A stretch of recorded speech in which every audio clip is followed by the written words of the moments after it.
الحمار طاهر ما هو داري سواء. لا ابوي ما هو داري طاهر الداهر الحمار هو وقال وقلت له محمد بن محسن وبعدها كتب قصيده محمد حسين رفاق قال يلا دعيناك قال غنى لك يا ابن محسن دي رميت الدواب ما ذي ثم الملامه والخزا والعتاب ذي يذكروا في القبائل بالشقر والشذاب قد قالوا انك ضربت الفيج ليل الشراب طرحتها له على الاضلاع فوق الحجاب له مهر الضبع ما هي من شغل الذياب ما نار حي ماشي مات ما هالطلاب بحذرك لا تفوت البردعه والذهب لانت غريمي ولا بحسبك بحساب لا قال ابو طاهر عند الوقت وقت انقلاب من سامل الغراره قال عاد الجراب ويش اخرج العلم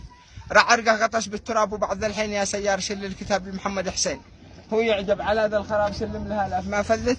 وما دي ثغاب خلي المصيبه المولى هار على السوق طاب من بهضه ما يشرب الماء لا يظل غواب ابوك حاسي ما يحرش ولا قطع ما عاد شي ما قفل موقف برع والتعب رعماه لخ جفي قعراعي غنم بالشعبير عاب شاته ولا ذي يشوف كيف الحساب ساب وسلامتكم ايوه رفع قال يلا دعيناك يا ذي الادعاء وطلع بها فاتح الباب للشيبه وديه هو شباب وبعد الحين يا حيا زنات الهضاب في خط جاني معنا من قد انسان جاب يا مرحبا ما قرح من ضيقات القصاب والرامي الزين يتحكم بضربه وصاب حتى ولو ما معي فرصه برد الكتاب لكن قد لازم يتعنى برد الجواب بارد بالمسك مثله مسك ولا شذاب مصحابنا كلهم ذكر النبي من شباب غبني على وجه راح ذي تفك الحجاب كانت رجاج اللي تعرف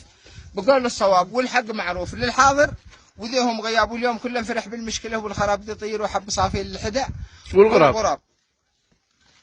ما ابوي بحلف لك انه محترم بالصحاب والناس عند السواء انسان شاني وحاب ما هالقد اصحابنا ذي يدورون الخراب وذي تحب المشاكل على البلد والرحاب هذا ومن شان عفوك والقتب والذهب يجيك لا الفرس حتى اللبب والذناب قصدك يصل صعب صبياني بزغ كلنا بيعمل في طين ولا حمل 4 دبل. سلام